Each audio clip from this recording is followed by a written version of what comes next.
आउज़ुबिल्लाहिमिनश्शैतानिर्रजीम बिस्मिल्लाहिर्रहमानिर्रहीम। शुरू अल्लाह के नाम से जो बड़ा मेहरबान और नहायत रहम वाला है।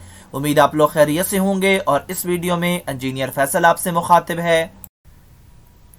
आप देख रहे हैं पाकिस्तान का सबसे बड़ा channel chemical engineering Edge Tech, जो कि केमिकल इंजीनियर्स और डीए केमिकल के स्टूडेंट्स के लिए तैयार किया गया है।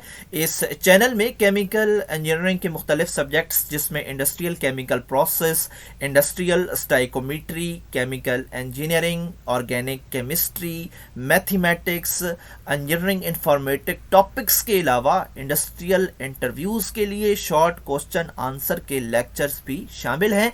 आप मेरे चैनल को सब्सक्राइब करेंगे तो मेरी हर लेटेस्ट वीडियो आपको मिलती रहेगी।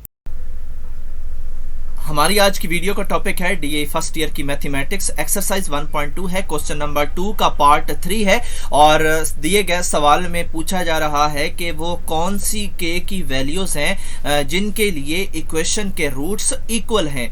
तो इसके लिए हमारे पास एक स्टेटमेंट मौजूद है, हम उसको देख लेते हैं। यहाँ पे लिखा है if b square negative 4ac is equal to 0 then roots of the equation will be real, rational and equal.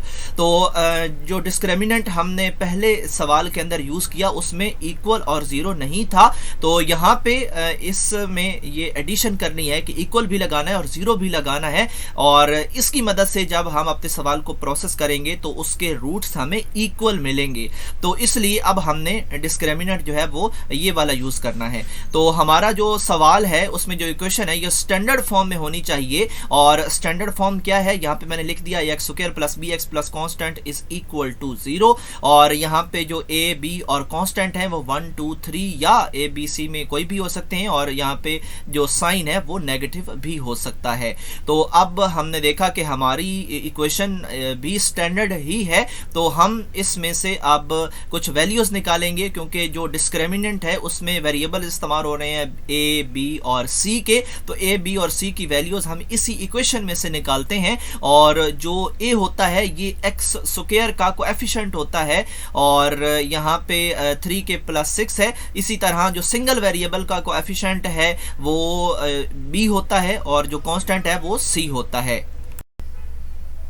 अब हमने ए बी और सी की वैल्यूज इस डिस्क्रिमिनेंट में फीड करवानी है और इसके बाद हम स्क्वायर को ओपन करेंगे और इनको आपस में सिंप्लीफाई करेंगे। और सिंप्लीफिकेशन के नतीजे में हमें जो इक्वेशन मिल रही है वो के स्क्वायर प्लस 2 के नेगेटिव 3 है। और ये जो है अब हमारे पास स्टैंडर्ड फॉर्म है और इसके ऊपर हम मुख्तलिफ मेथड्स अप्लाई कर सकते हैं। के की वैल्यू फाइंड करने के लिए वो क्वाड्रेटिक फार्मूला भी हो सकता है, कंप्लीटिंग स्क्वायर भी हो सकता है और फैक्टराइजेशन भी हो सकती है। तो हम यहाँ पे जो मेथड यूज करेंगे वो फैक्टराइजेशन है क्योंकि हमारे पास स्टैंडर्ड फॉर्म आ चुकी है। और फैक्टराइजेशन के प्रोसेस में हम सबसे पहले स्टेप में मल्टीप्लाई करते हैं फर्स्ट कोएफिशिएंट को यानी के स्क्वायर के साथ जो भी कोएफिशिएंट होता है और लास्ट कांस्टेंट को यानी कि नेगेटिव 3 को। तो नेगेटिव 3 और 1 को मल्टीप्लाई करेंगे, नेगेटिव 3 आएगा। इसके बाद हम जो सिंगल वेरिएबल होता है उसका कोएफिशिएंट भी उठाते हैं और वो है 2। तो जो मल्टीप्लिकेशन का रिजल्ट है वो नेगेटिव 3 है। इसके हमने पेयर्स बनाने हैं और ऐसे पेयर्स बनाने हैं कि जिनको हम मल्टीप्लाई करें तो नेगेटिव 3 ही आना चाहिए और अगर ऐड करें तो जो हमारे पास सेंटर में सिंगल वेरिएबल है उसका कोएफिशिएंट आना चाहिए। तो ये दोनों आ रहे हैं, इसका मतलब है कि हमने पेयर्स ठीक सेलेक्ट किए हैं। और अगर ठीक ना आ रहे हो तो आप पेयर्स को चेंज करेंगे। और हमारे पास जो पेयर्स आ चुके हैं इनको हमने अब ये जो सिंगल वेरिएबल है इसकी जगह पे फीड करवाना है। अगले स्टेप में हम कॉमन लेंगे। कॉमन का जो प्रोसेस है उसमें जो ब्रैकेट्स के अंदर रिजल्ट आ रहा है वो सेम होना चाहिए वरना हमारा सवाल गलत होगा। तो इन सेम में से एक उठाते हैं, जो कांस्टेंट होते हैं उनको कंबाइन करते हैं और लास्ट स्टेप पे इन दोनों को हम बारी बारी 0 के इक्वल करते हैं और के की वैल्यूज निकालते हैं। तो यहाँ पे के की वैल्यूज नेगेटिव 3 और 1 है। ये वो वैल्यूज हैं जिनके लिए हमारी इक्वेशन के रूट्स इक्वल हैं।